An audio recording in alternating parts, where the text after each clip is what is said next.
2000 ел ахырында Идел буенда бүгенге татарларның ерак әби бабалары куәтле дәүләт төзи. Тарихта ул бөек Болгар дип таныла. Бу илдә игенчелек, аучылык белән шөгыльләнгән халык шәһәрләр сала, манаралар төзи, әдәбият чәчәк ата, фән, гыйлем алга китә. Тарихка, җырга, дастаннарга, бәйтләргә кергән бөек Болгар дәүләте тирәсендә сүзләр, бәхәсләр һәр вакытта да күп булды. Һәм бу күп кенә гаугаларның, имеш-мимешләрнең азагы әле дә күренми шикелле.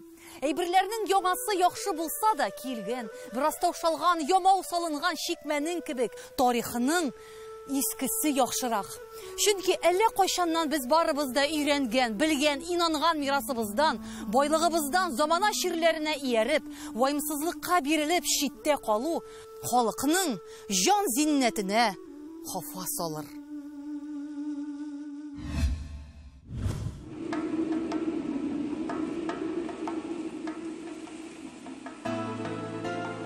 Һәр татар йөрәген җилсеткән, күңелен йомшарткан, хыялларын ышындырган, рухын ныгыткан ата-бабаларыбызның киндек каны тамган җирләр.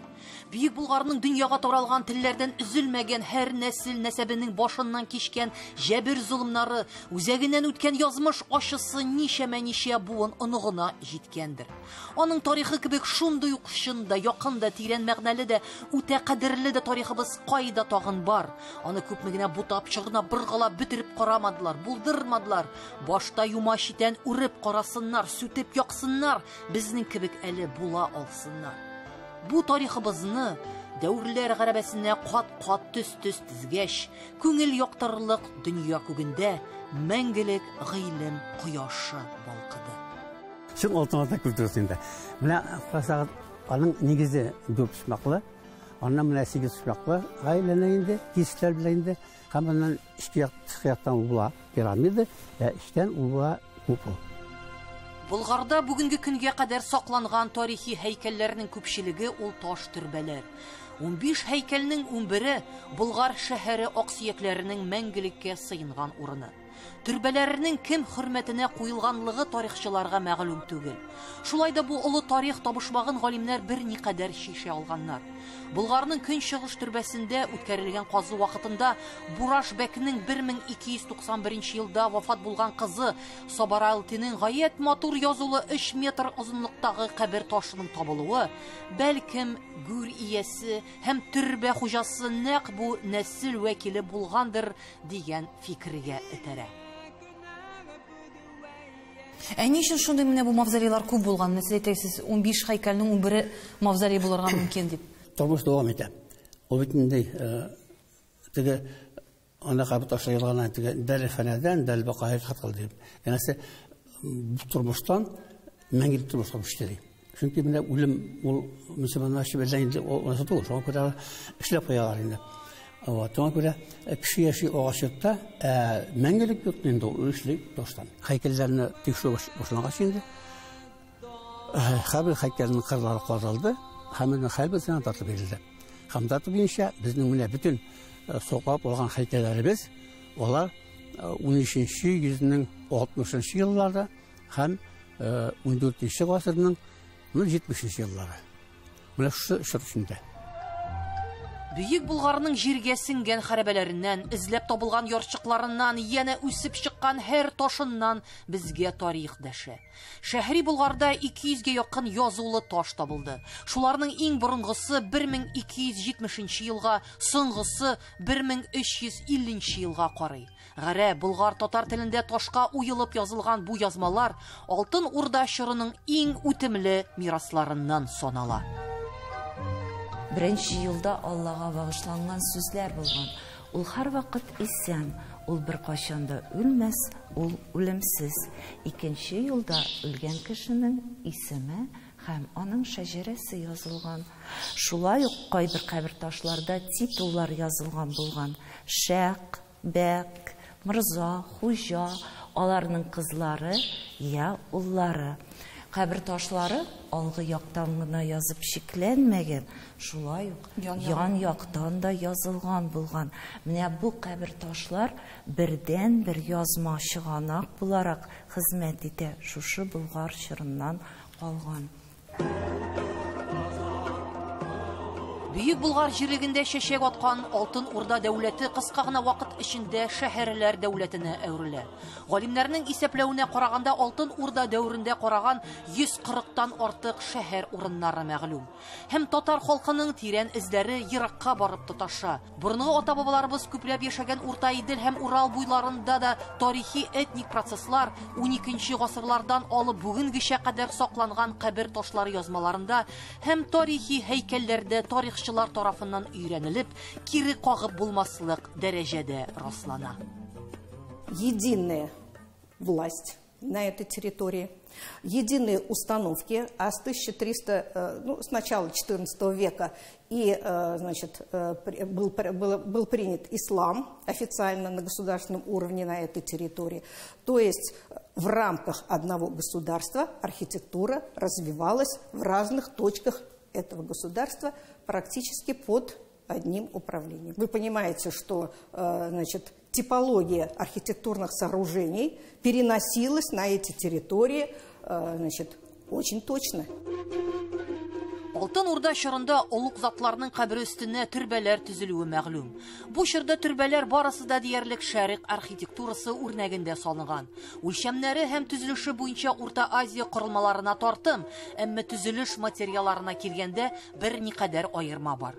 13-14 гасырда Идел буе һәм Урал якларында төпләнеп яшәгән халык төрбәләренең калын диварларын Болгарда ук кебек Иделнең уң як ярыннан алынган ак төстәге известь измәсеннән ясалган ташлар белән түши. Шуңа да бүгенге Башкортстан, Орынбур, Чиләбе якларында табылган Алтын Урданың бәхәссез ядкарләрендә барысында да диярлек тарихи, мәдәни һәм этник уртаклыкның булуы көн кебек ачык. Мавзолей Турахана – это тип центричного здания. Что значит центрическое здание? Это значит, оно могло быть круглым, оно могло быть восьмигранным, шестигранным в плане. Главная ось по центру, значит, сверху купол. И для того, чтобы закрыть его от осадков, значит, мог быть второй купол сверху или, значит, восьмигранная пирамида. В данном случае, вот видите, да, покрытие здесь усеченная пирамида.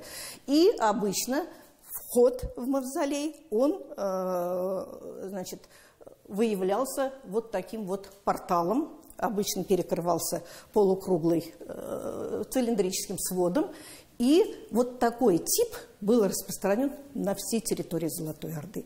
Вы понимаете, в чем дело? Они могут отличаться большими плитками, значит, облицован, или вообще не имеет облицовки. Суть не в этом. По сути дела, во всех регионах Золотой Орды они были однотипными. Биредә җилнең тавышы да ишетелми тарихының тирән сулышыгына сизелә. Дим елгасы буенда бүгенге Башкортстанның Чишмә бистәсеннән берничә чакрым ераклыктагы зур гына бер калкулыкта ялгыз таш кырылма, тантаналы бер киеренкелек кичергән хәлдә ничә гасырлар тирә-якка горур һәм моңсу карашын атып тора. Халыкта Турахан исемен йөртүче бу тарихи һәйкәл атамасының килеп чыгышы турында бер язма истәлек тә юк. Шуңа күрә дә Турахан исеме төрле имеш-мимешләр тудыра да инде. Тура исемле хан булган, шул монда күмелгән икән. Әмма Тура сүзе түрә сүзеннән килеп чыкканлыктан, бу атаманың ниндидер тавтологик ялгышлык тудырган ике синоним сүзенең кушылуыннан килеп чыкканы шундук ачыклана. Понятно, что легенды о Турахане, сам Тура и хан – это, масло, начальник, хан – это мифический персонаж. Бу борынгы бинаның шын тарихи асылын аңлар өчен тарихчыларга аның исеменә морфологик анализ ясаудан ары, аның җисеменә бер күз ату да җитә кебек. Җаныбыз кайда, сарайыбыз шунда диләр бит. Это, несомненно, прекрасный образчик золотоордынской архитектуры, где-то 14 века, скорее всего. Если посмотреть на его конструкцию, то это обычный такой купольный мавзолей, очень похожий на, допустим, те мавзолеи, которые мы видим в Болгарии. Скосы, вот эти вот срезанные углы, они показывают однотипность этих самых памятников. И в свое время уфимский археолог Гарустович, он прямо указывал на тождество этих самых мавзолеев. Тура хан төрбәсенең бөек Болгар һәйкәлләре белән тиңдәшлеге төрле елларда төрле галимнәр тарафыннан исбат ителде. Безнең илгәреләрбез бу уртаклыкны баян итеп күпме эш гамәлләрен кылган бит. Шиһабетдин Мәрҗәни, Петр Рычков, Хөсәин Әмирхан, Риза Фәхретдин, Хади Атласи, Миркасим Госманов, Харун Юсупов, Марсель Әхмәтҗанов һәм башка тарихчылар Агыйдел буйларында татар халкының ачыктан ачык ярылып яткан борынгы эзләрен табарга ярдәм итте. Тура хан ачык далада да, кырда да, сахрада да төзелмәгән. Ул урман кырыенда урнашкан. Димәк, бу төрбәне утрак тормыш алып барган, төпләнеп яшәгән халык сала. Биредә борынгы каберлекләрнең табылуы мәгълүм. Зиратларда төрбәләр салу татарларның Болгарга барып тоташкан борынгы традициясе. Тагын дәлилләр кирәкме? Алар бездә җитәрлек, зур бер кибән өярлек. Ышанып эшләнгән эшебез уң, ышанып яшәгән тарихыбыз мул шул. 18 гасыр башында ук рус географы, тарихчысы Петр Рычков татарлар борынгыдан ук үзләренең изге дип саналган, яисә дан шөһрәт казанган кешеләренә салынган төрбәләргә ташларын ерак кыйтгалардан алып кайтартканнар дип язып калдыра. Руслар бу ташларны кыргый ташлар дип атаган булган. Шишмә авылы янындагы төрбәне салдырыр өчен кыргый ташларның 6 ай эчендә 12 куйга тие Болгардан кайтартылуы турында да язма истәлек бар. Һәм бу тарихи хакыйкать фәнни яктан да инде исбатланды. Сәяхәтчеләр язып калдыра, әйтәләр инде бу күчмәләр түгел, әйтергә кирәк. Менә бу элек ниндидер бер мөселман халкы утрак тормышта яшәгән әлбәттә. Булар калдырган дип инде әйтелә. Буларны менә дәүләт кешеләренә куйганнармы? Бәлки куйырга да мөмкиннәр. Әмма менә мондый далада теге башкала булмаган җирдә иде, әлбәттә күбрәк динне таратучыларга куелган. Менә без беләбез инде дин Бәрке хан вакытында бик каты таратыла, анда ул хәтле эшләнелми, төзелми. Иң зурны төзү Мөхәммәд Үзбәк хан, 14 гасырның уртасы, һәм Җәнибәк хан вакытында. Әмма үз хаклыгыңа күпме генә ышансаң да акылыңны сатып булмас шул. Сулар агарда туктар, тактаклар туктамас. Тура хан тирәсендәге буш сүзләр өйрмәсе, гыйлемлеккә дәгъва белдергән бер китаптан икенче китапка күчә-күчә ишленең мең хатасын тудырды. Ике төрле сөйләү бер йөрәккә сыймый бит. Әмма бу зур хатирәләр дөньясына бүген кем генә үз буразнасын ярып кермәде, үз угын кизеп атмады. Яңа исемнәр тагыла тора, яңа тарих табыла тора. Күп аваз арасыннан бер аваз юк булса да, күпләр арасында адашып калмас өчен бер чыгып туры юл күрсәтүең хәерлерәктер. Для булгарского типа построек характерны постройки из камня, известняка. У них определенная форма. Раствор также делался из известняка. И у этого мавзолея Турахана купол сделан из более легкого камня, вулканического туфа. Анализ этого туфа, легкого камня, показал, что он привезен из каменоломни возле Булгар. Отсюда привезен, с этой территории. Тура хан һәйкәле күчемле тормыш алып барган халыкларның борынгы яткәре буларак, бүгенге көндә ашыга языла торган яңа тарихка кирип калырга мөмкин.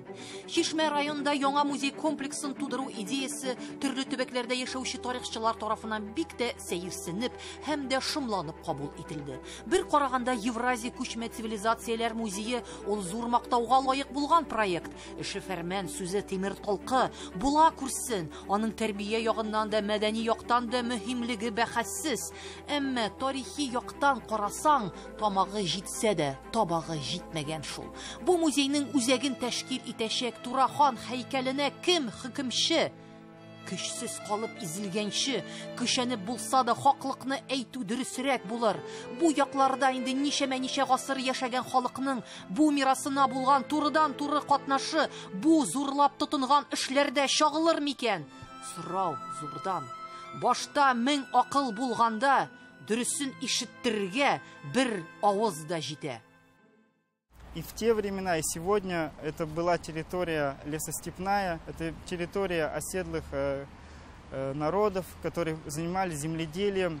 И сегодня ничего не изменилось в этом плане. Там также проживают оседлые татары, которые, в основном татары там населяют этот район, эти районы. И это вот полоса от Булгара и до северо-западной Башкирии, она и сегодня населена оседлыми мусульманами.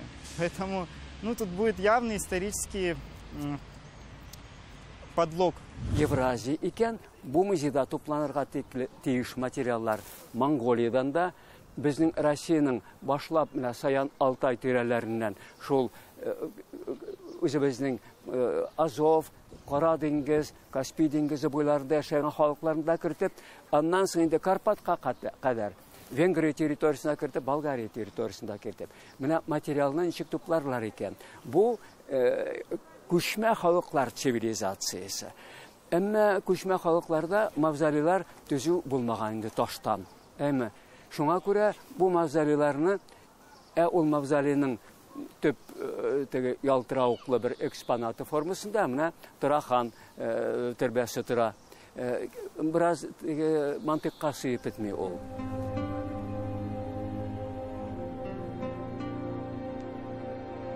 Тау башыннан нәрсе күреп була? Тауның очынығына. Тау итәгендәге нигез айрым ачык күренсә дә, һәр кемнең үз исәбе, дөньясы шул. Бу шомлы заманга намусыңның зурлыгы, фикреңнең иреклелеге, тәҗрибәңнең киңлеге кирәк микән? Юк шул. Күплек кайда, хаклык шунда. Күплекнең кулы да, теле дә узын, аны уза алмассың. Ах диеп, ух дигәнче тышауларга уралып сүзсез каласың. Күңел кырымында сүремендә кыйып, тешеңне кысып булса да, күңлеңне ярган хисләрне буарга туры килә. Без шулай барга да, юкка да ярыйбыз. Әмма малдан айрылганнар 7 ел елар. Халыктан айрылганнар, гомер буе елар дигәннәре колак төбендә шаулап тора.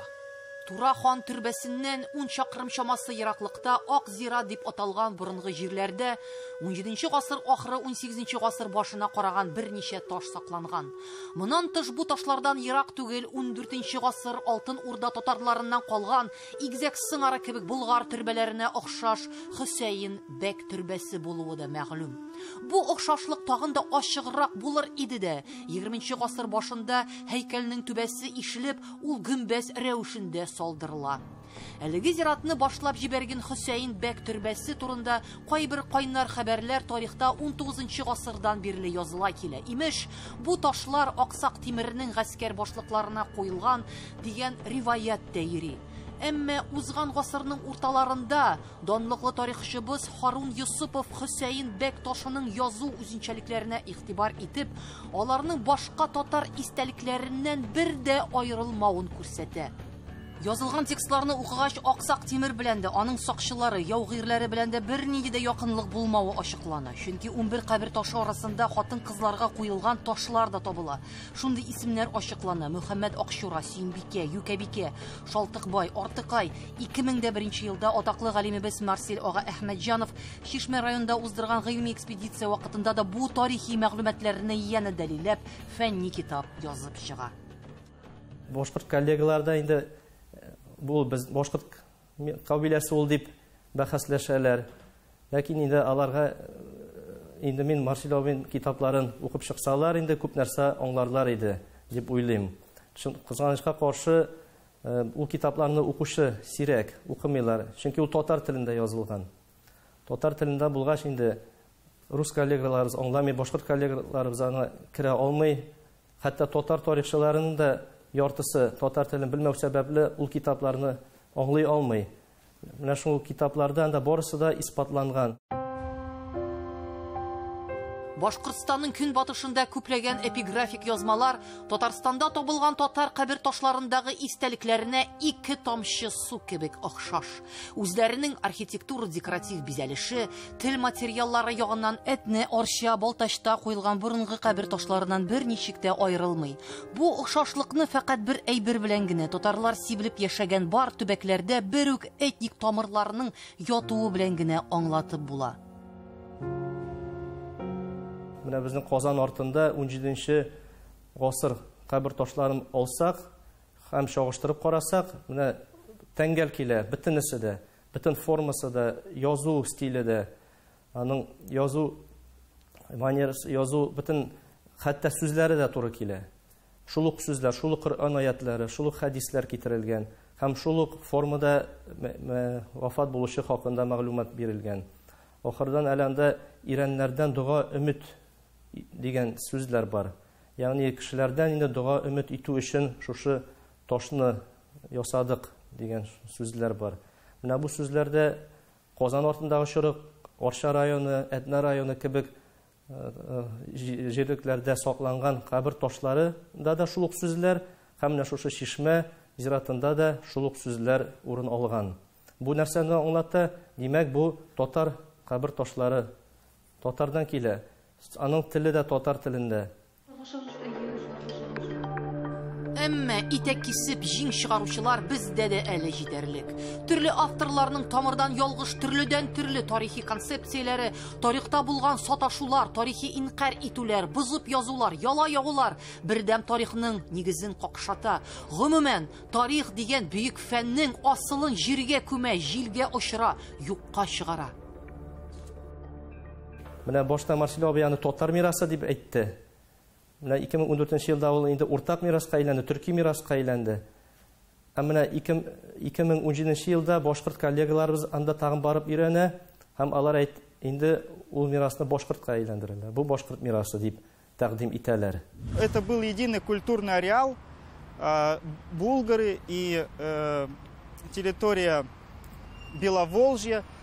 Уже в то время, в XIV веке, единый культурный ареал городской, мусульманской, оседлой культуры. Это принципиально отличает, то есть мы видим тут четкая граница между кочевым миром, да, и миром оседлым в культурном плане, даже в плане вот, захоронений. Бәхәсләр ул фәндә була торган нәрсә. Аның матур гына ишешу өчен бер генә юл бар.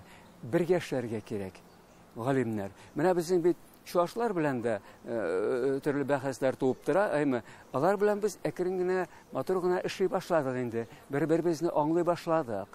Галимнәр арасында инде татулык барлыкка килде, әйтергә була. Әле башкортлар безгә якынрак та, тел ягыннан да, мәдәният ягыннан да. Алар арасында менә шушындый нәрсә бар, аңлашылмаучылык. Бергә эшләргә кирәк. Һәм ул юнәлештә эшләүне башласак иде без, нәкъ менә шушы музейның концепциясын бергә карап, тәкъдимнәр кертеп, һәм башкалар. Була шундый кичерешләр, алар акылга зур йөк булып төшеп, йөрәкне тынычландыра алмыйча төрле уйларның илмәсен тудыралар. Сабак алырдай, моңга уралырдай уй фикерләр ул. Алар күңелдә төпчене барысында аңлау, белү, инесеннән җибенә кадәр төшенү теләген яшәтә башлыйлар. Үз дәрәҗәсен, үз кадерен белгән горур халык, үз тарихын белеп кенә калмыйча аны якларга да хаклы. Аны бу тарихтан айыру киндек җипләрен үзү белән бер килер әле бер вакыт. Бу тарихны дәврләр гәрәбәсенә кат-кат төс-төс тизгәч, болытларны як-якка аергач, күңел яктыргач, дөнья күгендә һичшиксез мәңгелек гыйлем кояшы балкып чыгар.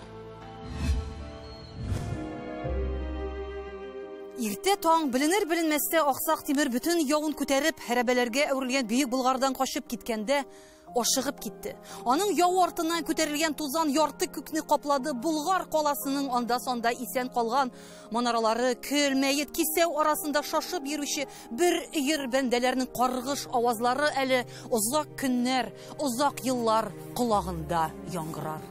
Татарның Батулла бабасы язган бу тарихының ерагы да, якыны да бар әле. Татар халкына кагылышлы күп кенә китаплар, язмалар, ярлыкларның күбесе соңгы 400 ел эчендә юкка чыгарылган, янган, йотылган, тапталган, юк ителгән булса да, әмма сакланган кадәресе безгә хакыйкатьне ачарга җитәрлек. Аны күрә-күрә сөенеп тә, көенеп тә яшәүчеләре дә, алдан юатучылары да, арттан тырнаучылары да һәр вакытта да күп булачак. Чөнки шундый олы байлыгың булганда бар да дус та, бар да вакытта ярда булырга мөмкин түгел. Шуңа күрә дә безгә дә һәр вакыт уяу булырга, бу хатирәләрнең өтеренә хәтле, бу тарихының ташына кадәр саклап калып, буласын көтеп торганчы, булганыннан аерылмаска кирәк.